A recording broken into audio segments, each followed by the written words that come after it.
Clan Forbes and the Jacobite Rebellion of 1745. This is actually based on actual first-hand accounts of both Duncan Forbes of Culloden, who was the Lord President of the Court of Sessions, and Alexander Forbes, 4th Lord Pitsligo. Now, the root causes, you may know, of the Jacobite Rebellion were really, not surprisingly, based on religion, politics, and economics. It was dedicated to the reestablishing the reign of the deposed King James VII and II in the two kingdoms of England and Scotland. Jacobite was based on the term Jacobus, which was a Latin name for James. As a result of religious reformation, Scotland was really torn between the Catholics and the Protestants. Now, this all started back in 1688 with the Glorious Revolution. At that time, the Catholic King James was overthrown and replaced by his Protestant daughter Mary and her husband William of Orange. This spawned the first Jacobite rebellion in 1689. Now, at that time, most of the members of Clan Forbes followed the lead of William, 12th Lord Forbes, who supported the monarchs. The only family member to join the side of the Jacobites was William Forbes, 2nd Laird of Culloden, from a cadet family of Brucks. The rebellion ended in Scotland when key Jacobite clan chiefs were just paid off. Next came the Darien scheme and the creation of Great Britain. Now, by the end of the 17th century, England had profited from its colonies in the New World and from trade through the East India Company. Now, as a result, Scotland determined to establish its own colony in Panama called the Darien Scheme. This failed spectacularly.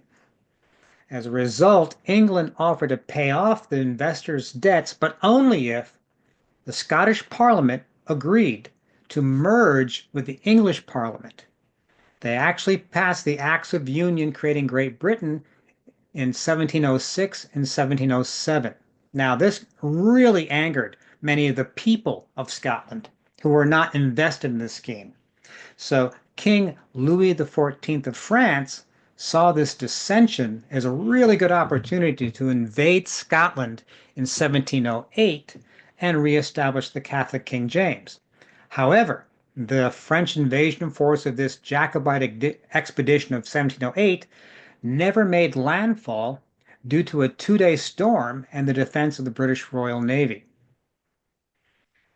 Now, after Queen Mary was Queen Anne, another sister of James. When she died in 1714, the crown was bestowed upon George I. He was the son of Sophia of Hanover, the great-grandson of James VI and I. As the first of the Hanoverian monarchs, George I was 52nd in line to the throne, but he was the nearest Protestant, and that's why he was chosen by the Parliament. Now, under Queen Anne, John Erskine, the 6th Earl of Mar, had been appointed British Secretary of State. However, once King George came to the throne, he fired him. In retaliation, Mar raised the banner for King James VIII and III, of course the son of the 7th and 2nd, at Braemar on September 6th, just inciting the Jacobite Rebellion of 715. Now, although he claimed the support of James Francis Edward Stuart, James VIII and III, he did not receive official approval until October 1715. Now, in this case, many members of Clan Forbes were involved on one side or the other with this rebellion. The Mar and the Jacobites were eventually defeated at the Battle of Preston, and Mar surrendered in November of 1715, a mere 2 months later. After that, the cause of the Jacobites found a new face in his son, Charles Edward Stuart. Now, Stuart was born in 1720 in one of the Pope's residences in Rome, and he was the elder son of James Stuart and Maria Sobieska, who was granddaughter of the Polish king Jan III. Now, as the grandson of James VII and II, He was popularly known as Bonnie Prince Charlie, although he was never really recognized as a legitimate prince by the established British monarchy. Now, before we get into the rebellion, I want to give you a sense of what was happening in the world. By 1740, most of Europe was embroiled in the War of Austrian Succession, in which the British army was heavily engaged. Now, in order to create a diversion, King Louis XV of France and his uncle, King Philip V of Spain, agreed to cooperate in an invasion of Great Britain to depose King George II, his George I's son, and to again restore the Catholic Stuart monarchy.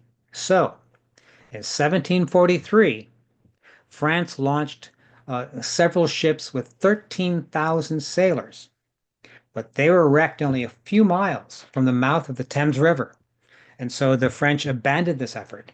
However, the red-blooded 25-year-old Bonnie Prince Charlie launched his own invasion in 1745. So that's the prelude of his rebellion in 1745. Let's give you an overview of who was involved on what side in Clan Forbes. Obviously, we're on both sides. The notable members of Clan Forbes in the British Army included James, Master of Forbes, the son of James, Lord Forbes. He was in the British Army. John Forbes, the seventh Laird of New, had two sons, John and William, who was also in the British Army. Thomas Forbes, who was the eldest of Arthur Forbes, 12th Laird of Echt, and then 9 others that I found in the rolls of the pensioners of the British military who were engaged in the army in 1745. Now, on the other side, on the Jacobite army, we had John Forbes, seventh Laird of New, had another son. So he had sons on both sides. And so he had one son, Robert, who was actually recruited by Alexander, Lord Pitsligo, whom we'll talk about. Jonathan Forbes of Brooks, obviously the Brooks were on the Jacobite side again. George Forbes, interesting case, he was the fifth Laird of Skeletor, and he was the son-in-law of the Jacobite commander John Gordon of Glenbucket. And he actually he was created a lieutenant colonel in the Jacobite army. And then I found 11 others with the surname of Forbes in the lists of the Jacobites which the British government compiled a year later. However, of all of these, the most consequential figures in this struggle were Duncan Forbes, 5th Laird of Culloden, who supported the British government, and Alexander Forbes, 4th Lord Pitsligo, who supported the Stuart effort. Let's take Duncan Forbes first. He was a lawyer, a British advocate. In 1734, he inherited the Culloden estate from his brother, John Forbes. In 1737, he was appointed the Lord President of the Court of Sessions. That's pretty much the equivalent of the Chief Justice of the Supreme Court in the US. So he's a high-ranking government official in Scotland. Although he worked in Edinburgh, he really had really close connections with many of the Highland and Island clan chiefs, as we'll see. On the other side was Alexander Forbes, 4th Pitsligo.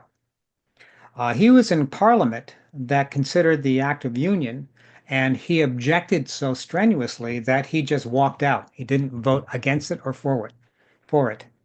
Now, he was first cousin to John Erskine, the 6th Earl of Mar, who started the rebellion. So, of course, Alexander joined the rebellion at that point.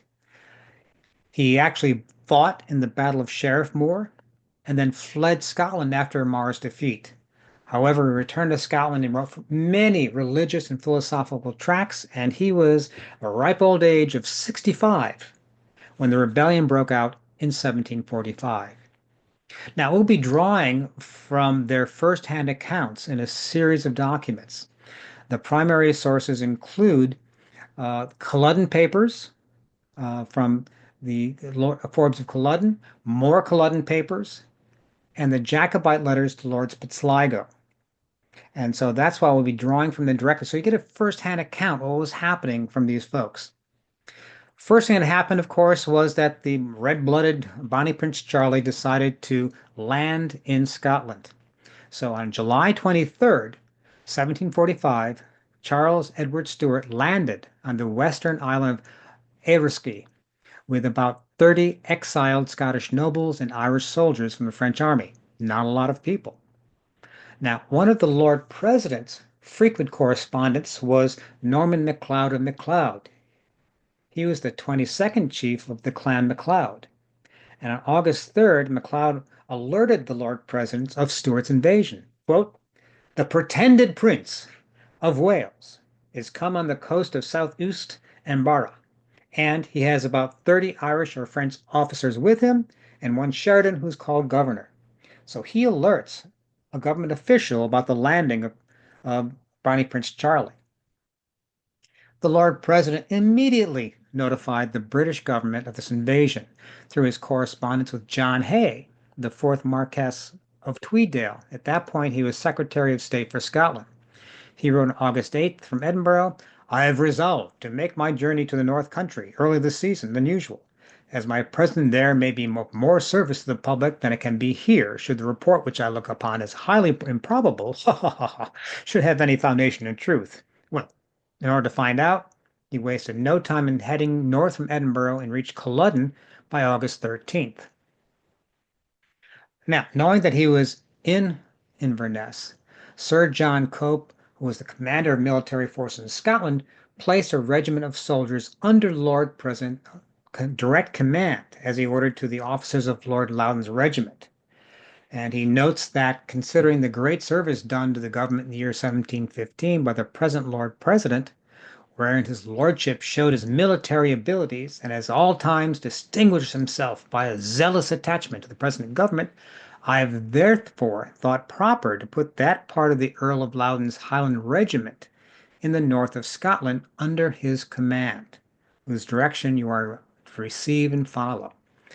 So the Lord President was actually in charge of a Highland regiment, and obviously the Highland Scots were very much involved on both sides, as you'll find out, of this battle. It was not just Scottish, quote, patriots against, quote, English. It was the Scottish Jacobites and English Jacobites and Irish Jacobites against the government.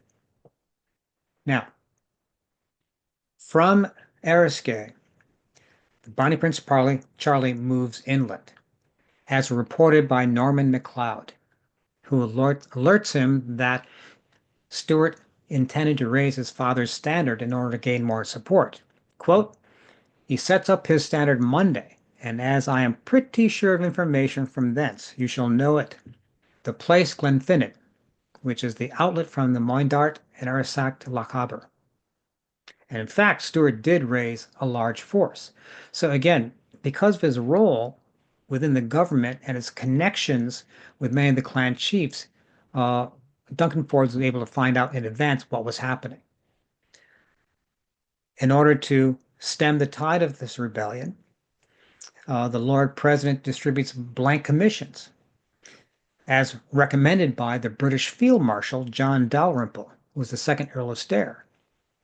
As reported later, David Wemyss, Lord Elcho, declared that these commissions prevented more Scots from joining the Jacobite cause. And he writes, "The President Duncan Forbes, receiving a present of 20 companies of 100 men, each to distribute amongst the Highland chiefs as he pleased, entirely put a stop to most of those gentlemen's balancing, as a great many that the prince counted upon accepted them." So he was a great force in preventing a widespread rebellion. Now, meanwhile, Stuart pushed on to Edinburgh, which he entered on September 7th. Now, Edinburgh Castle still remained in government hands, so Stuart set up his court in Holyrood House. Not only did Stuart recruit from his soldiers from clan chiefs, but he also turned to the lords that had supported his father in 1715, and that included, of course, Alexander Forbes, 4th Lord Pitsligo. So John Murray, who was the secretary to Stuart, wrote to Alexander Forbes On September 29th, I now beg leave to give your lordship the trouble of this letter, to inform you that His Royal Highness has sent orders to all his friends to join him forthwith, being determined to march into England as soon as possible, and to beg you may use all the diligence possible, especially as our horse are not numerous. I dare say it needless for me to beg your lordship to make no delay. And here's a wonderful little drawing of the 65-year-old Lord Pitsligo heeding the call, mounting his horse, and going to Edinburgh. He arrived in Edinburgh on October 9th with a troop of horse and 100 men on foot. And the Caledonian Mercury reported, the Right Honourable the Lord Pitsligo came into camp from Linlithgow at the head of a squadron of horsemen consisting of 132 knights, freeholders, and landed gentlemen, besides their servants, all extremely well mounted and accoutred. And there came in at the same time 6 companies of foot, raised in the shire of Aberdeen by the said noble Lord Pitsligo.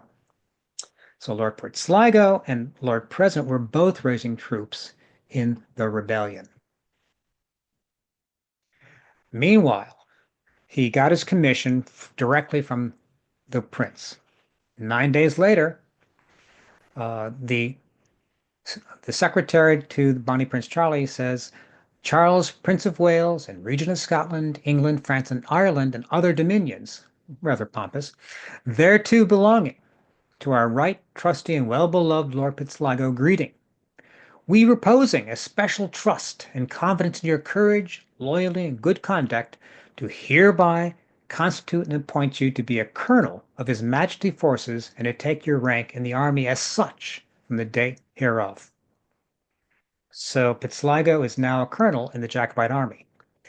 Meanwhile, trouble is afoot with Lord Forbes, with Lord President. While Pitsligo has consolidated his command of the Jacobite cavalry, his cousin, Duncan Forbes of Culloden, was the target of a kidnapping plot. Stuart himself issued a warrant to capture the Lord President, whom he deemed very dangerous to his efforts. In September, he commanded James Fraser of Foyers, we now judge it necessary hereby to empower you to seize upon the person of the above-named Duncan Forbes, and when you have so seized and apprehended him, to carry him prisoner to us at Edinburgh, or where we shall happen to be for the time, for the doing of which this shall be your warrant. It took him a while, but on the night of October 15th, James Fraser and about 200 Frasers attacked Culloden House. However, their plan for capturing Forbes failed, quote, owing to the spirited reception which this body of men met with from the artillery and small arms of the garrison which defended the castle under Mr. Forbes' own direction. Well, having failed with that, Stuart launched his invasion of England, which was his true purpose of his French backers. Again, David Wemyss, Lord Elcho, later wrote that he marched out of Edinburgh at ye head of his guards and Lord Pitsligo's horse, and lay that night at Pinkie House. With Lord George Murray as his commander, his army consisted of Lochiels, Glengarrys, Glenronalds, Keppochs, Ardshiels, Regiment of Foot, and Elcho's and Pitsligo's horse. Now, the army entered England unopposed on November 8th, and he anticipated more French reinforcements landing in southern England. He reached Derby on December 4th, but those French reinforcements never arrived, so he was left hanging. So, despite a minor victory, Stuart spent the rest of the month in a hasty retreat back to Glasgow, where they reached on December 26th. With more royalist troops advancing toward him, on February 21st, 1746, he led his main force back up north towards Inverness.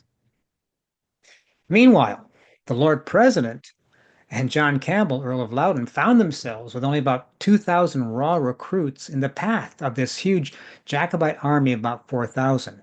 So they hastily retreated to the Isle of Skye and left Inverness to the rebels.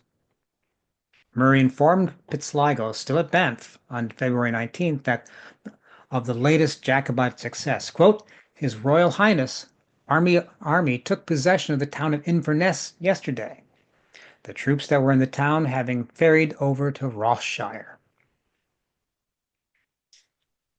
Once in Inverness, it was a mere hop, skip, and a jump over to Culloden House.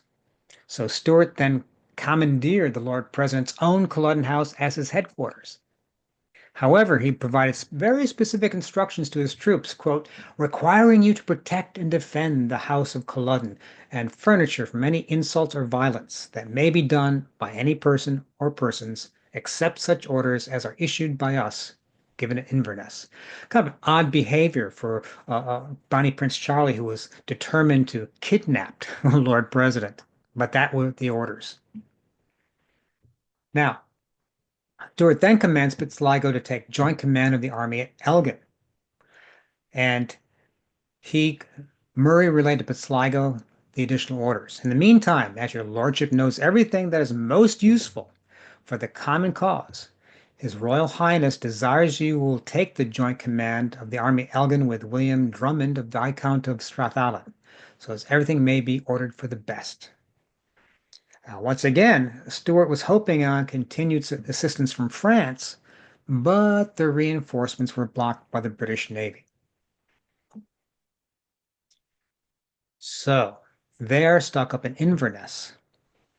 And on February 27th, the command of the British Army was handed over to a youngster, a 24-year-old Prince William Augustus, Duke of Cumberland, and he was the third and youngest son of King George II. Now in command, Cumberland moved his troops toward the Jacobite army stationed at Culloden.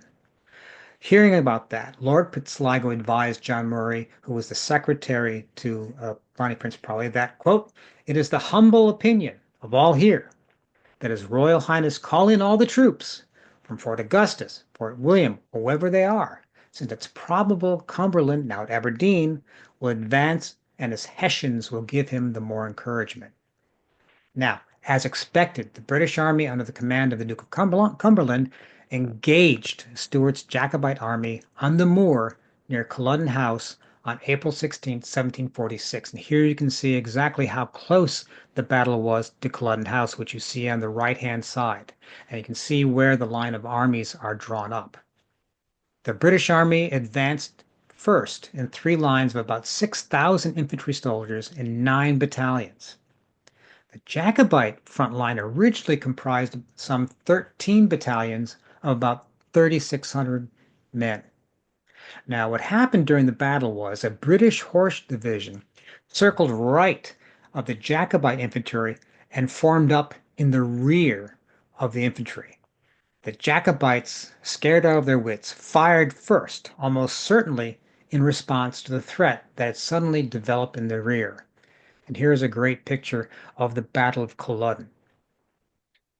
By that time, the Jacobite command structure had really broken down, largely because the very courageous officers were all out in front and they were dropping fast. In fact, one of the commanders told Stuart that, quote, all is going to pot. And Stuart fled the battlefield. In all, the battle lasted no more than 25 minutes. Now, British military records indicate that their casualties were 50 dead and 250 wounded.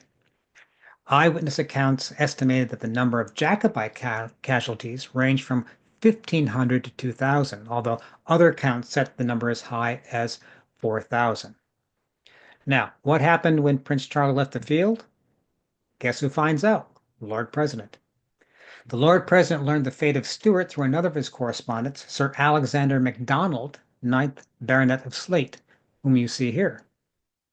On July 29, 1746, he wrote, when the young pretender made his unhappy visit to Skye from South Uist in a small boat, he landed near my house in woman's clothes by way of being a maidservant to one Florence MacDonald, a girl of Clanronald's family, now a prisoner with General Campbell.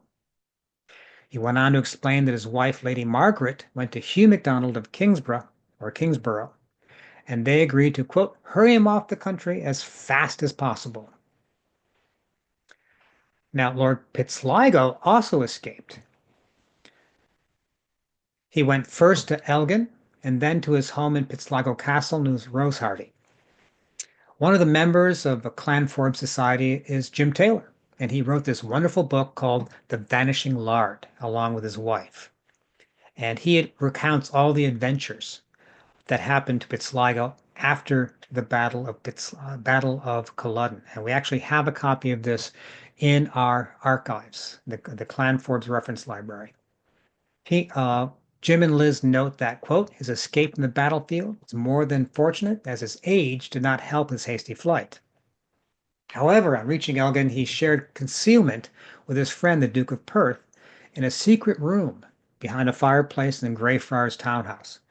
When he felt safe to leave, he traveled only in darkness until he reached the safety of Pitsligo Castle. Once there, Lady Pitsligo and her maid sewed together a beggar's disguise for him, and he sat near them as they worked. Years later, this maid marveled at his cheerfulness and composure, knowing full well the imminent danger of his life and property was in. Now, from 1746 to 49, Lord Pitsligo spent his time in hiding on his estate, mostly at Rosehearty. One of his favorite resting places was in James Rainey's barn at Smithy Hill and Croft, now called Holland Park. I really encourage you to read this remarkable book by our Clan Forbes Society member, Jim Taylor, and his wife, Liz. Now, his heritage, Lord Pitsligo, many of us have seen Castle Pitsligo. His estates were seized and his titles were attainted. And of course, Pitsligo Castle is now a ruin. However, he is immortalized in a large painting that now hangs in the lobby of the Palace of Holyrood. You can see him off to the right. The painting is called Bonnie Prince Charlie Entering the Ballroom at Holyrood House, and this was painted by John Petty in about 1892. Stuart is shown emerging from the shadows, wearing the Royal Stuart tartan. Alexander Forbes, Lord Pitsligo, is clearly depicted on the right in the Forbes tartan, and the companion on the left is likely Donald Cameron of Lochiel. I encourage you to go to Edinburgh and see this huge painting as part of our heritage. Now, on the other hand, Duncan, 5th Laird of Culloden, uh, he was involved in the repercussions of the Jacobite Rebellion and the Battle of Culloden. While the British Parliament debated various measures to punish the rebels and prevent such a rebellion in the future, the Lord President worked strenuously to convince the British leaders to undertake very specific actions.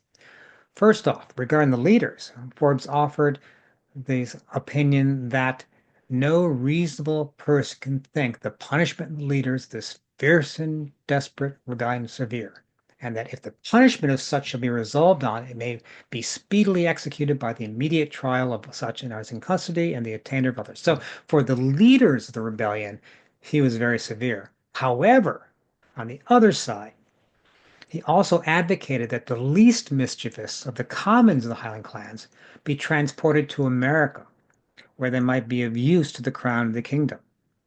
Pardons were granted to over 100 rebels in exchange for emigrating to British plantations such as those in America.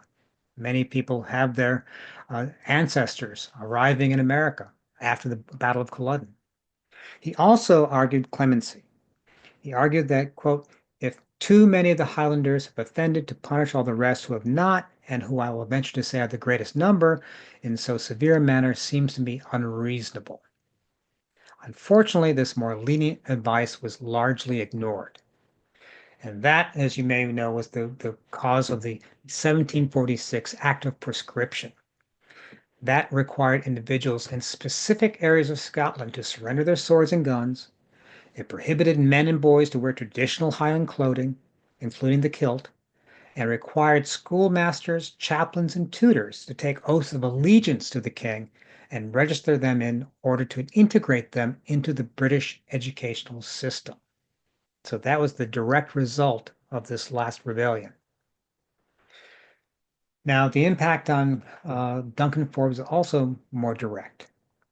Although King George said, "Oh, great job, thank you," he is entirely satisfied with your lordship's conduct. However, this satisfaction did not extend to financially compensating the Lord President for paying and equipping the troops, nor for the damage to his Culloden estate, and he died a year later, deep in debt. You may have seen his tombstone. in Greyfriars Kirkyard. I know I have, and that's where he's buried. And his descendant, Duncan Forbes, the 10th Laird of Culloden, erected the Culloden Memorial Cairn in 1881. However, Duncan Forbes has more of a heritage, more of an impact. A statue of him. It was sculpted by Louise Francois Robiliac. It was erected in the old Parliament House in Edinburgh by the Faculty of Advocates in 1752. And I've seen this. It's quite a remarkable statue. I encourage you to go to Old Parliament Hall. In addition, in the same hall, you'll see the great window at the far end. In the first panel on the lower left, you'll see the Culloden coat of arms on top on the first panel. You can see that highlighted here. It includes the three muzzled bear heads of Lord Forbes, and then in the chevron, you'll see three black unicorn heads. Really quite remarkable. Another tribute, closer to home. In Inverness, a local primary school is named after him. And the school features a mural of what they call the trysting tree on the Culloden estate where Duncan Forbes wooed and won his wife, Mary Rose. And in fact, I've been in contact with the head teacher there, Wendy Mackay, who has offered to provide a video walking tour of the school. You can learn more about this and much more about Clan Forbes' history on our website, including the Jacobite Rebellion of 1689, Darien Scheme, everything else on the website.